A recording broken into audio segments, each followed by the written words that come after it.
Hi everyone, happy Thursday. I am back to read the rest of chapter 13 of Ungifted. We left off and Donovan was just about to bring the Daniels to, no, not Iron Man, Tin Man, Tin Man, the robot. And I asked you all if you thought it was a good idea if the Daniels went to Tin Man and saw him. And a lot of you said no because they're troublemakers. And I totally agree. I don't know what Donovan's thinking, but I don't think anything good is going to come out of it. But we'll see. Homeroom 107 wasn't far from the gym. Just 2 turns down dim hallways, past the custodial office and a couple of science labs. The door was closed but unlocked. I opened it and turned on the lights to reveal the organized chaos that was the robotics program. Whoa, breathed Sanderson, paging Dr. Frankenstein. Funny. I was used to this place, but to the Daniels, it might as well have been a bubbling test tubes and jagged forks of electricity dancing up Jacob's ladders. Equipment was piled on every surface. Components and spare parts lay strewn like candy wrappers and odd instruments, and tools hung from the walls. There were even cobwebs of multicolored wires suspended from the ceiling and stretched all over. "So where's the robot?" asked Nussbaum. I pointed to Tin Man at the center of it all. "Star of our show." "What? That?" Sanderson exclaimed in disbelief. "That's just a metal box with a picture of some old guy eating a banana." "That's Einstein, Nussbaum exploded. "He's old, isn't he?"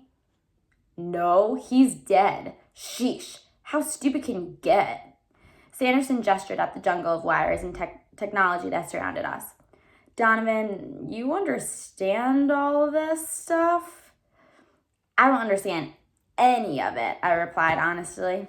"Even Mr. Osborne doesn't get much more than half. That's why it takes a team. We've got mechanical people, electronics people, computer people, hydraulics people, and pneumatics people."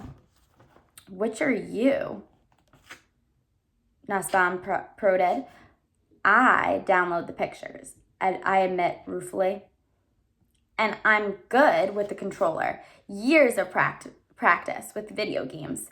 They seemed dissatisfied with this explanation, like I was holding something back.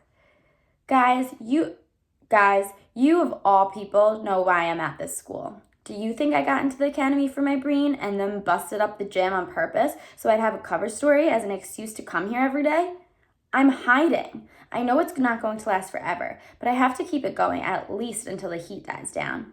My family doesn't have that kind of money to fix the gym or to pay for lawyers if we get sued, so please don't make it any harder than it already is. They took pity on me. It must have been the lab that did the trick. Maybe it finally sunk in how unfun it was to be the only mental turkey in a school of soaring eagles. By the time we got back to the gym, the dance was completely off the chain. The floor almost moved with the force of hundreds of pounding feet. Bodies were packed in like sardines, the heat and humidity pushing past the tolerance level. The chaperones were trying to thin out the crowd, which had to be far past what the fire marshal would have found acceptable. Whatever food and drink was left had been mashed into a paste and spread as thin film across the hardwood. The music was so loud that the beat rattled your brain inside the casing of your skull. Did I mention the smell? Pizza, sweat, and Axe body spray. Sanderson grabbed Nussbaum. "Let's find Heather and Deirdre." "I'll catch up with you guys later," I promised. It was a lie. The only person I intended to catch up with was Mr. Osborne. Once my extra credit was in the bag, I was out of here. You couldn't push through this crowd anymore. You had to be swallowed the way an amoeba ingests its food.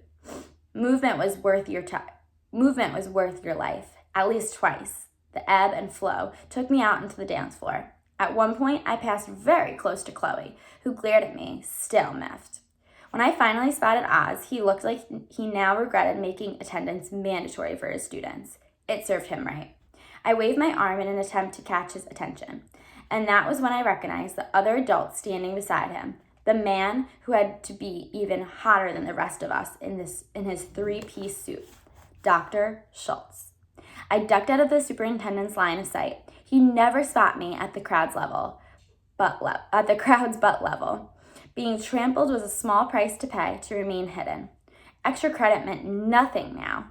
All that mattered was escape. I got down on all fours and crawled. Not the most dignified way to leave the party, and definitely not the cleanest, let me tell you. Whether it's the coolest hardcastle jock or the dweebiest squint in the academy, it hurts the same when they're stomping on your fingers. But it was the most efficient way to travel. Pretty soon, I was at the door, home free. Before I made my break, I gave the madness one last scan. What I saw nearly stopped my heart. At the very center of the dance floor, the nucleus of the amoeba, a huge tight circle had formed around a small group of dancers. 3 of them, to be exact.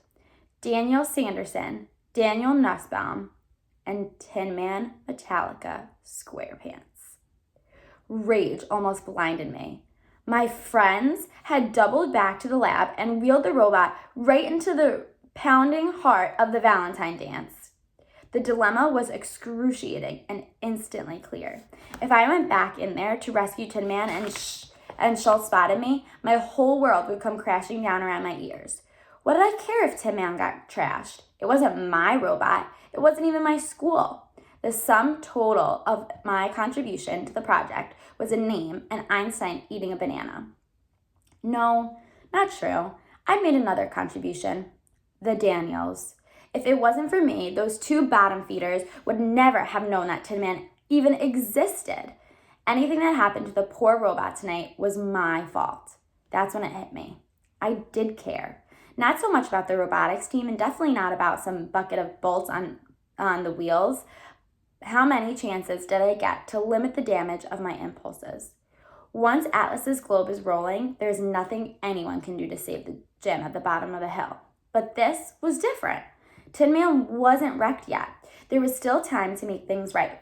I pushed back into the gym, jamming my way through the dancing torsos.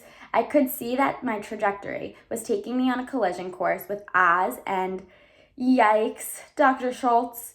The adults had spotted Tin Man and were rushing to the robot. I grabbed a baseball cap off the nearest head and jammed it lower over my face. Why make it easy for the guy to bust me? Some of my classmates had noticed too. Kevin, JC, and Lara were stuck at various places in the crowd, struggling to reach Tin Man. Abigail was red-faced and screaming, although her cries were inaudible in the general din. Chloe got behind me, riding my wake toward the scene of the crime. We were making progress, but would we get there in time? At the center of it all, Sanderson was draped over Tin Man's back, rolling the robot to and fro as if slow dancing with it. Nussbaum had hold of the 2 forklift's arms and was jitterbugging to his own rhythms. I tackled him to the floor, and when he went down, he took one of the arms with him. Triumphantly, he held it over his head, and an enormous cheer rose in the gym. To my classmates, it meant only one thing. Tin Man was being dismantled. Kevin and Lara faced down Sanderson. "Get away from Tin Man!" Kevin bawled. Problem was, those guys had never been in a fight in their lives, so their body language was completely unfight-like. Lateral couldn't even make a fist properly. He had his thumb pressed inside his fingers. Sanderson took one look at that and laughed in their faces. He stopped laughing, though, when Abigail booted him in the shins. "Get out of my school, you!" She struggled for the right put down. "You average person." That's when it got ugly. A shoving match broke out. After a few seconds, it was no longer just the Daniels versus the robotics team. The conflict had widened. It was now Hardcastle versus the Academy. All the resentment, the jealousy, and the bullying attitude toward the gifted program boiled over at that very spot, turning the dance into a free-for-all with Tin Man caught in the crossfire. The blood-curdling shriek was barely human. We all looked up to see Noah Euclid poised atop the DJ's giant speaker tower, muscles flexed, at least they would have been if he had any. The bizarre pose left no room for interpretation. It was a ridiculous time to notice it, but I finally understood what his outfit was supposed to be. He was a WWE wrestler, just like the ones he'd see on YouTube, only 50 times skinnier.